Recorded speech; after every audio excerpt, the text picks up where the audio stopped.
Welcome to the channel. It's Jack, the muscle and mobility maker with Stronghold Strength and Conditioning. And today, I'm going to be showing you how to scale your Copenhagen plank from beginner to advanced. But before we get into it, make sure you take a moment and hit that subscribe button so that you don't miss out on future content like this.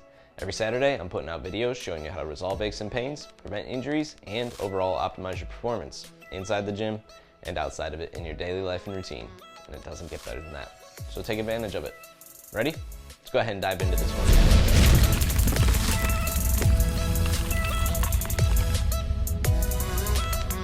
All right, like I said, today we're going to be taking through the beginner Copenhagen plank all the way to more advanced variations of it. So we'll be talking about the form of the very basic structure that we want to be able to develop in your Copenhagen plank to make it as stable as possible and really build that foundation so that you can carry it through different variations here that will challenge you in different ways for that stability of your shoulders, your core, your hips, and the overall strength of your body in that way.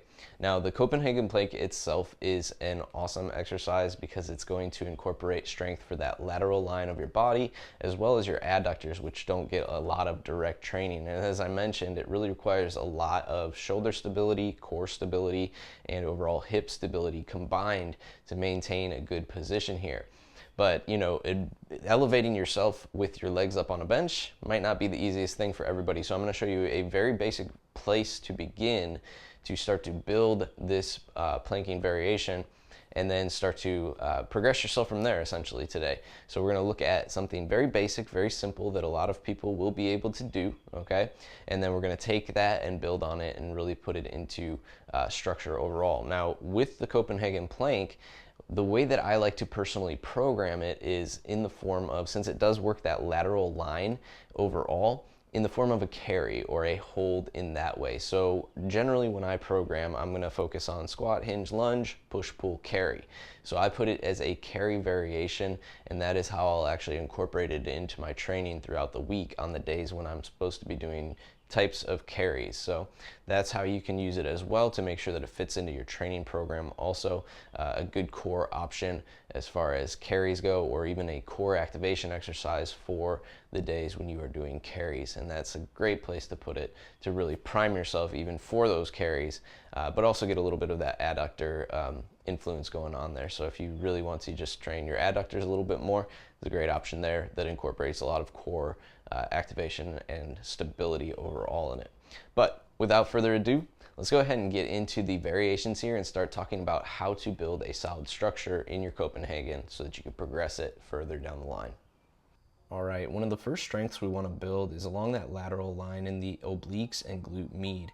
And the way that we want to do it is through stabilization to begin. So here I'm just doing an offset hold where I'm holding a kettlebell to one side of my body. I do have my feet screwed into the floor with 3 points of contact, first metatarsal, fifth metatarsal, and heel. My glutes are engaging, my abs are engaging, and my shoulder blades are down and back. The biggest key is the alignment of my body here. My chin is tucked to my Adam's apple, and I'm just trying to maintain a good straight posture. Once I have that alignment down, then I can start to add some movement to this to challenge it a little bit further. So I might start with a few reps of side bends before I hold the weight and return to that posture that I want to hold. So I'm starting with a little bit of flex, come back to neutral, and then we're anti-lateral flexion at that point, holding stability once again. So practice the alignment first, then add movement here. Next, we're going to move to something that looks a little bit more specific to the Copenhagen itself. So here I'm using a ball to actively squeeze between my thighs. This is going to start to incorporate that adductor strength. And my goal is to crush that ball between those thighs as hard as I possibly can. What I want to do is make sure I have my shoulders set well whenever I'm getting set up for a side plank. So I get my shoulder blades rolled down and back. Again, we're looking at the alignment. A lot of times people will lean over forward. Here I want to make sure my shoulders are stacked, and you want to almost think of a cross shape. So I have a vertical line right down the center of my body through my nose, and then I have one horizontally through my shoulders, making that cross shape. And this is how we're setting up. From here, it's holding that stability through that lateral line, focusing on the lower portion of my body, flexing through the obliques, glute med, and then holding that stable. Now, once I build that up, I can actually move into a bent knee Copenhagen plank. And this is where we're gonna elevate the legs. I wanna squeeze the bench between my knees. That's what's cueing my adductors. So the bottom leg is not inactive in this. We want to make sure that it is actually crunching up, pushing up into the bench and squeezing with that top leg to create that adductor flex. From here, my glutes are engaged, my obliques are engaged, my glute med is holding me up, and again, shoulder positioning. Notice that my shoulders are in alignment the whole time. Here, the kettlebell adds to that, so I can actually bring a kettlebell bottoms up and hold it to make sure that I'm true in my alignment with my shoulders. This is a way that we can advance it once you're feeling a little bit more comfortable with that basic. At first, you could start with just reaching the arm, and then from there, we can actually add a press. This is going to challenge your ability to maintain stability through the core as you are holding that Copenhagen plank. But again, step by step, we're building this up gradually.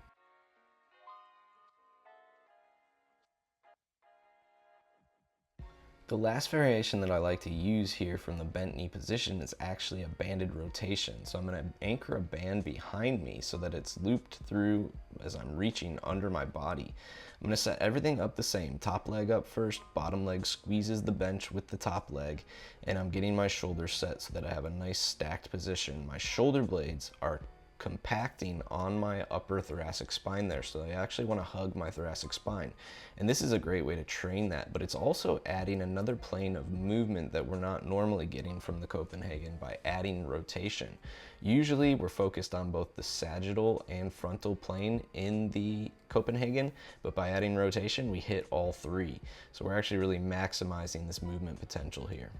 Now we're ready to move more toward a long leg Copenhagen, okay? And this is where we can build some strength on that inner knee, where a lot of people will start to feel it in the first place and get challenged. So what I want to start with is a wide stance lift. So I'm just going to load this position as wide as I could stand for a few seconds at a time and start to build my strength in this position. This is one of the easier ways where you can kind of control what the load is. You can use those handles of the kettlebells to get into the position and to get out of the position.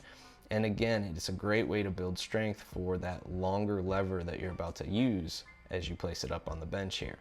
So foot on top first. You'll also notice the shape of my foot actually reaching for the bench is very similar to the previous exercise that I just showed with that wide stance.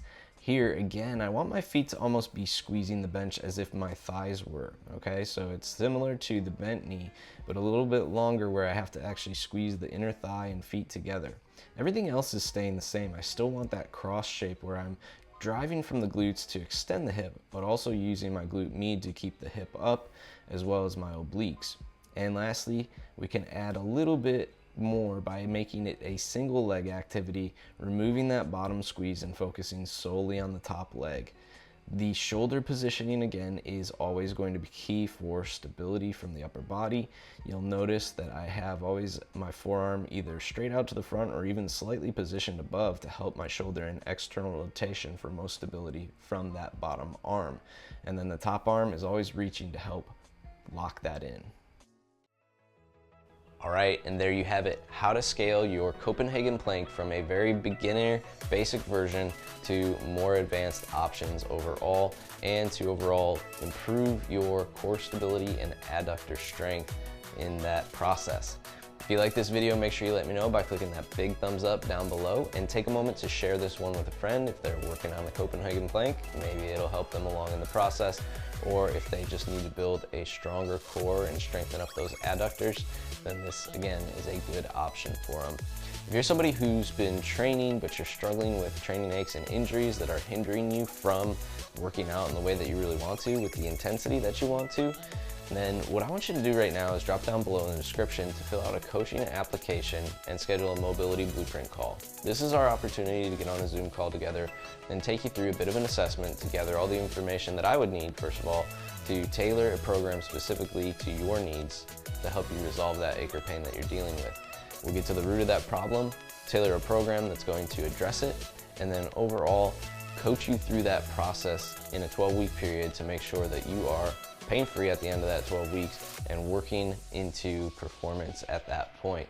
If that sounds like something that you'd find beneficial at this point in time, then what I want you to do is get on there, get in that link, and schedule that call so we can start moving you in the right direction. And last but not least, if you have not already, make sure you take a moment and hit that subscribe button so that you don't miss out on future content like this. Every Saturday, I'm putting out videos showing you how to resolve aches and pains, prevent injuries, and overall optimize your performance inside the gym and outside of it in your daily life and routine, and it doesn't get better than that, so take advantage of it. Welcome to the Stronghold Army. We'll see you next week.